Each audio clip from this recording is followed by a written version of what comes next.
Hey Jacob, come check this out. No. Dude, come here, check this out. No. Get over here! No. Oh, okay.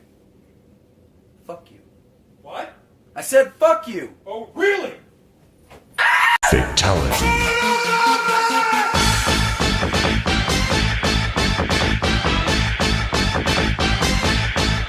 Fight. What's up, fellow plebs? My name's Jacob. And I'm Jacob, and you're watching Jacob Squared. Okay, so we're doing our Mortal Kombat review. Mortal Kombat X. Okay, so we're gonna go through the various game modes, and in the end, we're gonna rate it on a system of outstanding, and then We're gonna go outstanding, great, satisfactory, below average, below average, and then piss. literal piss. Those are the ratings we're gonna give. Satisfactory is just an average game. Yeah, so like your average run and gun, the average good Call of Duties. Everything above that, the game was above average. Anything below that, the game was obviously below average. So, Yeah. just want to give you a quick heads up. quick info on the rating system, real quick. Alright, so, where to get started? So, Mortal Kombat X is, of course, the 10th game. Well, not really the 10th, but Roman numeral-wise, the 10th game in the series.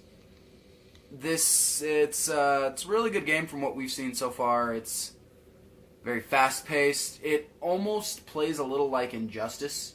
Yeah, it seemed like they took a lot of the gameplay style from Injustice. They didn't outright steal it, Of course not. but they added a little bit of that influence in there.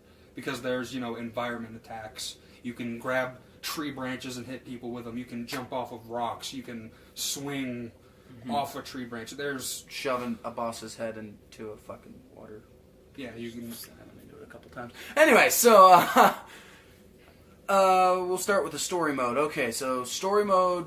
I don't remember all the characters that were in it because I wasn't here for some of it. Some of it I was. Basically, this is in no particular order. You get to play characters such as Sub-Zero, Jax. You get to play as Johnny Cage. Sonya Blade. Cassie... Kotal Kahn, right? Kotal Kahn. Cassie Cage. New character. Just to name a few. And... I don't know, the story for me was just, I don't know, they did it a little bit too back and forth. I think they didn't give enough info to just, because they would shoot you right into the past. They would shoot you into a 5 years before, or a 20 years before, just almost instantaneously. And for me, that threw me off just a little bit, because it was just so, boom, it just happened so quickly. That for me kind of, I don't know, the story mode was okay, but... It could have been better. Yes. It could have been a lot better. The story plays out over 12 chapters where you play as various characters, such as, which we've already talked about. The thing I took away from the story mode, fuck that last boss. Fuck that last boss right in the ass. We won't give anything away, but yeah, he was pain in the ass.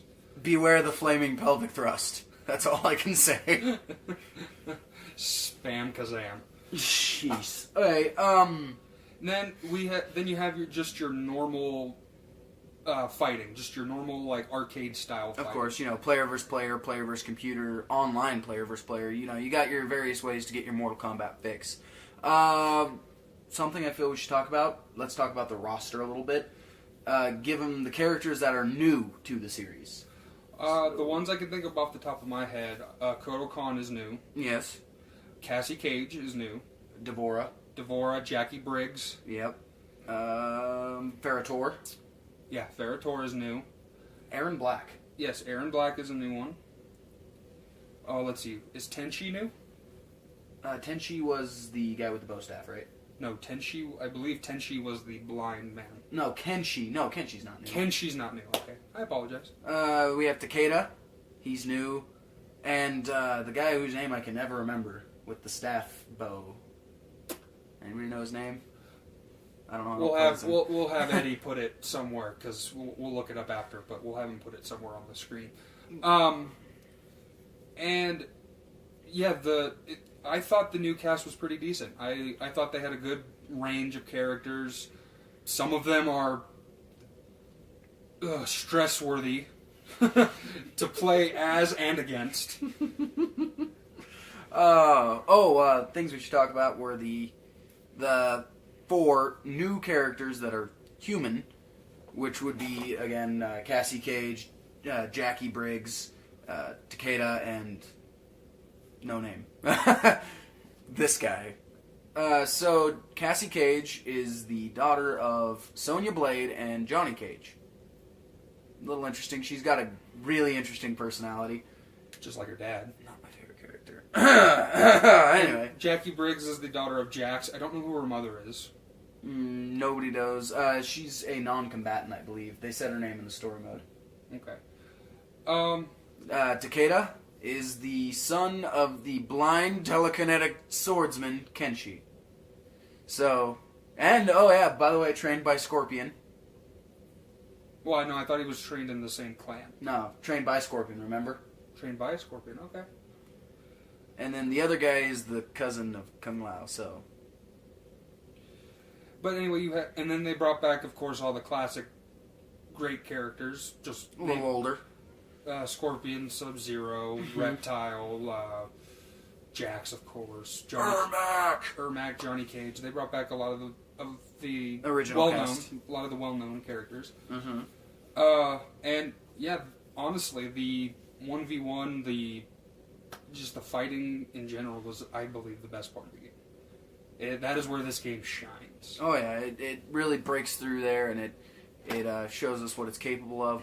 A lot of the fatalities, Jacob can back me up on this, we both cringed with just, that's so cool! Oh! Even the X-rays can be brutal.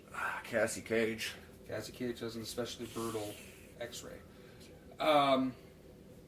Yeah, and they also, moving on, they also have tower fights, which you start off, is it 1 to 10? It varies. It can go 1 to 10, it can go 1 to 20, 1 to 12. Okay. And they start off easy, and it progressively gets harder as you climb up the tower. The opponents get harder, the game will start to add in modifiers like, fire fists, so your fists do fire damage, or pass the flame, which is like you start off taking fire damage, then with every single hit, you can transfer it to your opponent. And then, there's other modifiers like vampiric touch, no jumping. There's also modifiers that, they harm both fighters. There's one more... Environment modifiers. They have meteors falling from the sky. They have random fire pits with hands coming out of them to grab you and trap you. The airstrikes. They have airstrikes, random lightning strikes. Tornadoes. Earthquakes. It varies. There's a whole bunch of these. Which, yes, it is annoying while playing, but it's very smart of them to do that. Exactly. I give them a lot of kudos for that because, it gives you more of a challenge. Right, so it spices things up a little bit. So moving along, we get to the factions.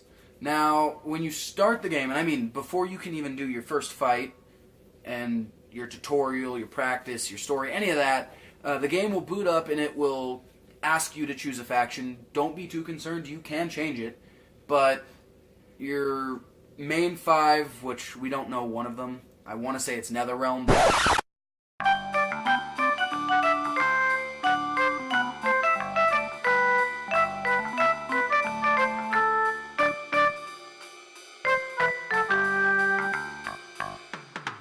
With this comes faction fatalities, which you can do during fights with players, or you can do online, I believe. And it gives you points towards your faction. Pretty much everything you do in this game will give you points, some points towards your faction in some way, shape, or form. Also, there can be faction wars within the game. So you can go and help out your faction by doing tower fights or online fights or stuff like that. And I actually experienced one today, and it was very interesting. We ended up winning, but a couple times. Losing a couple times. No, but the overall war was won by my factions today. Yeah, today, and it makes for interesting. It just makes for an interesting gameplay. Yeah. It gives you more incentive to kick some ass. Ooh, a mode that we need to talk about because we spent a lot of time today doing it. The crypt. The crypt. Okay, the crypt in this game is awesome. Very interesting. So the crypt, I believe it's been in other Mortal Kombat games. I want to say it was in 9 and a couple others, but I'm not for sure on that. Don't quote me. The crypt is where you go to spend your coins with a K. So when you first get there, it'll start you off with you have to buy these 3 little statues, then open the gate, and then from there you can wander. Each of these little tombstones that you find, you can spend points to open up or destroy them, and you'll get something like concept art, fatalities, brutalities, character, costumes, all kinds of stuff. More coins. You Yes. can spend coins to get more coins. I promised myself I would only spend like 20 minutes in the crypt today, and I ended up spending like 3 hours because I kept finding random ass coins. And they actually even give you a map for this. There's a map, big location. And I think one of the coolest features and most terrifying features is that random creatures can come up and attack you. Mm-hmm. You will be randomly attacked by creatures, and you have to quick time event. It's a quick time event to kill them. But if you're not paying attention and you're just kind of in the zone trying to get stuff, it'll throw you off. And I don't remember. I think if you take damage from them, you do lose some coins.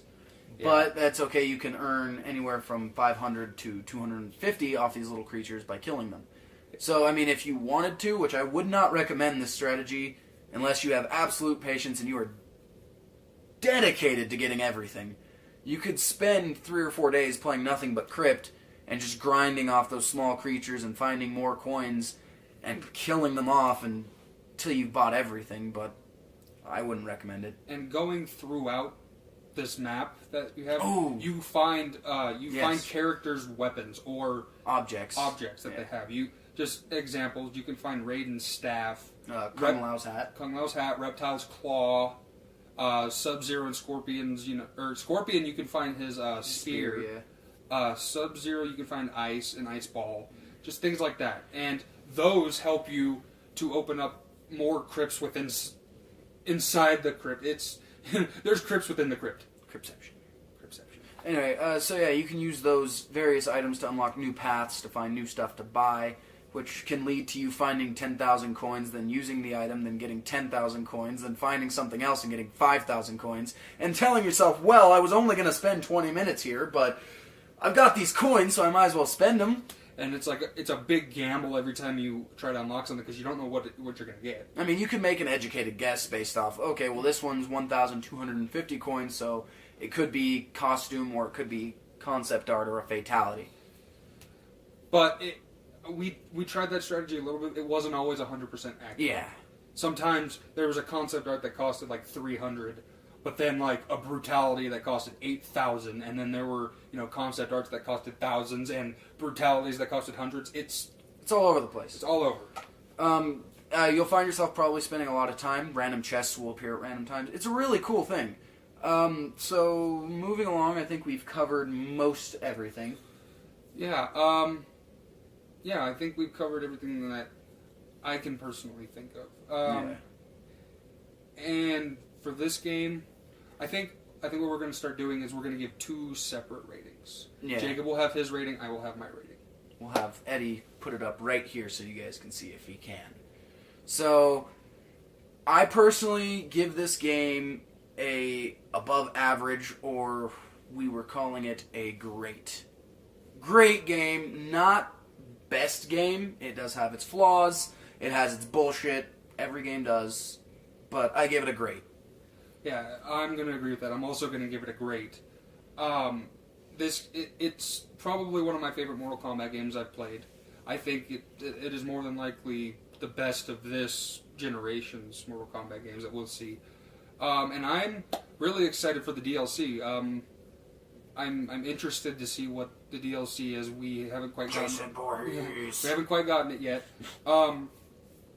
If you guys want, we'll do a little side video on the DLC characters. We'll give our opinions on whether we thought it was a good move on their part, whether the characters were worthy enough to be DLC. Yeah. And if you guys want, and if you ask, we'll throw up another maybe video of us doing a couple matches. You'll have to give us a bit. We're down a controller at the moment. Yeah. But let us know in the comments. Yes. Let us know. Let us know what you thought of Mortal Kombat X. Give us your opinion on it. We're very curious. Let us know if you want to see those 2 other videos, if you want to see some gameplay of it, and if you want us to do a DLC one. And, yeah. Like, subscribe, comment, and share. Share the crap out of this video. Push all the share buttons. If you care about Mortal Kombat X, you will share the crap out of this. And, as always, this has been Jacob Squared, and don't be afraid to be a pleb.